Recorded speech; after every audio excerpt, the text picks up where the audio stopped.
Assalamualaikum warahmatullahi wabarakatuh. Perkenalkan, nama saya Musdalifah, NIM G0311181514, Prodi Ilmu dan Teknologi Pangan. Pada video kali ini saya akan menjelaskan proses termal pada bahan pangan termasuk alat dan bahan yang digunakan. Yang pertama ada blanching. Nah, blanching ini merupakan suatu perlakuan awal untuk merusak aktivitas enzim dengan cara pemanasan dengan suhu 75-95 derajat Celcius selama 1-10 menit. Adapun tujuan dari proses blanching yaitu yang pertama, menonaktifkan enzim, yang kedua, mengurangi jumlah mikroorganisme, yang ketiga, menghilangkan udara dari rongga antar sel, yang keempat, menghilangkan residu dan pestisida. Alat yang digunakan dalam proses blanching yaitu blancher. Alat yang digunakan dalam proses ini adalah blancher. Prinsip kerjanya yaitu panas yang disuplai oleh boiler dialirkan melalui pipa ke dalam bak yang berfungsi sebagai tempat pemanasan. Pengoperasian blancher yaitu mula-mula keran pada bagian bawah bak blancher ditutup. Kemudian bak diisi dengan air sampai melewati pipa aliran panas pada bak. Keran aliran panas pada blancher dibuka. Uap panas dari boiler dialirkan ke dalam blancher dengan cara membuka keran uap panas boiler. Selanjutnya, blanching ini sebagian besar dilakukan pada sayur-sayuran dan buah-buahan. Akan tetapi pada bawang dan lada tidak dapat dilakukan proses ini karena dapat merusak mutu pada bahan tersebut. Metode yang digunakan dalam proses blanching yaitu yang pertama hot water blanching atau blanching dengan air panas. Nah, metode blanching ini hampir sama dengan proses perebusan. Metode ini cukup efisien namun memiliki kekurangan yaitu kehilangan komponen bahan pangan yang mudah larut dalam air serta bahan yang tidak tahan panas. Yang kedua ada steam blanching. Nah, blanching dengan uap air panas. Blanching dengan metode ini paling sering diterapkan karena metode ini mampu mengurangi kehilangan komponen yang tidak tahan panas. Yang kedua ada pasteurisasi. Pasteurisasi merupakan proses pemanasan makanan dengan tujuan membunuh organisme merugikan seperti bakteri, virus, protozoa, kapang, dan kamir. Teknik digunakan untuk mengawetkan bahan pangan yang tidak tahan suhu tinggi, misalnya susu. Pasteurisasi tidak mematikan semua organisme, tapi hanya yang bersifat patogen dan tidak membentuk spora. Dari proses pasteurisasi yaitu yang pertama memperpanjang daya simpan bahan, yang kedua menimbulkan cita rasa yang lebih baik, yang ketiga menginaktifkan enzim fosfatase dan katalase yaitu enzim yang membuat susu cepat rusak.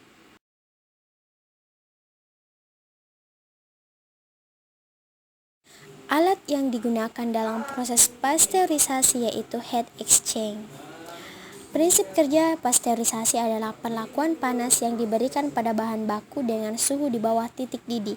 Teknik ini digunakan untuk mengawetkan bahan pangan yang tidak tahan suhu tinggi, misalnya pada susu. Metode pasteurisasi yang pertama, holding pasteurization, disebut juga low temperature long time pasteurization. Pemanasannya dilakukan di dalam tangki besar pada suhu 61-63 derajat Celcius selama 30 menit. Untuk menjaga agar panas tetap konstan dan merata, maka dilakukan pengadukan terhadap susu selama proses berlangsung.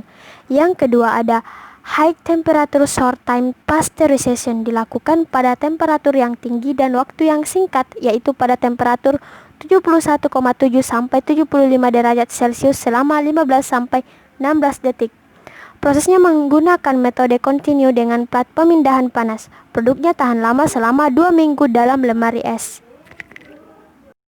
Yang ketiga ada ultra high temperature pasteurization, merupakan proses pasteurisasi yang dilakukan pada temperatur yang sangat tinggi dan waktu yang sangat singkat, yaitu pada temperatur 131 sampai 150 derajat Celcius selama 0,5 sampai 1 detik. Pemanasan dilakukan dengan tekanan tinggi atau high pressure untuk mencegah terjadinya pembakaran susu pada alat pemanas. Produk dapat tahan lama dalam suhu ruangan hingga beberapa bulan jika dikemas dengan baik. Adapun proses yang ketiga dari proses termal pada bahan pangan yaitu sterilisasi. Sterilisasi merupakan pembebasan semua organisme-organisme yang hidup termasuk bakteri dan sporanya secara kimia ataupun secara fisika. Dari proses pasteurisasi yaitu yang pertama memperpanjang daya simpan bahan, yang kedua prinsip kerja autoklaf yaitu cukup sederhana. Yang pertama, ketika sumber panas dinyalakan, air pada autoklaf akan mendidih dengan perlahan. Adanya uap air yang mendidih tersebut akhirnya mampu mendesak udara yang terdapat di dalam autoklaf. Apabila udara telah tergantikan dengan uap air, katup udara ataupun katup uap akan ditutup, jadi tekanannya semakin bertambah. Yang kedua, saat tekanan mencapai suhu yang sudah diatur, maka proses sterilisasi dapat dimulai. Timer yang ada pada autoklaf pun akan menghitung secara mundur. Sterilisasi. Yang pertama, metode sterilisasi panas. Penguapan bertekanan tinggi yang menggunakan autoklaf atau pemanasan kering dengan oven. Sterilisasi uap tekanan tinggi yaitu metode sterilisasi yang efektif untuk mensterilkan instrumen dan alat-alat lain yang digunakan pada berbagai fasilitas pelayanan kesehatan. Sterilisasi panas kering atau oven membutuhkan listrik terus-menerus, kurang efektif di daerah terpencil, digunakan pada benda-benda gelas atau logam karena akan meleleh pada bahan lainnya. Yang kedua yaitu sterilisasi dengan cara penguapan. Penguapan adalah sterilan yang efektif karena dua alasan. Yang pertama, uap pekat adalah sebuah kendaraan energi termal yang sangat efektif. Yang kedua, uap adalah sterilan yang efektif karena lapisan luar mikroorganisme bersifat proaktif dan resistan sehingga dapat dilemahkan oleh uap, serta terjadi koagulasi pada bagian mikroorganisme yang sensitif.